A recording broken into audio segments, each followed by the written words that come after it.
సభ బయట బీఆర్ఎస్ సభ్యులు మాట్లాడిన తీరు సరికాదని సీఎం అన్నారన్నారు మంత్రి శ్రీధర్ బాబు. అంతేకాని కోర్టు అనే పదాన్ని వాడలేదన్నారు. సభను తప్పుదోవ పట్టించే ప్రయత్నం చేస్తున్నారని ఆరోపించారు. ముఖ్యమంత్రి గారు ఏమన్నారు అధ్యక్ష? బయట వారు మాట్లాడారు అధ్యక్ష.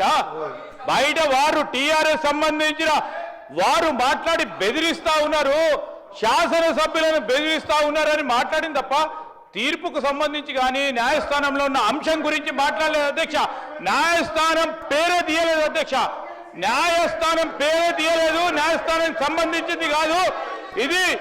ఈ సభ పక్కదారి పట్టించేందుకు ప్రయత్నం చేస్తా ఉన్నారు వారు. ఇది న్యాయస్థానానికి సంబంధించింది కాదు.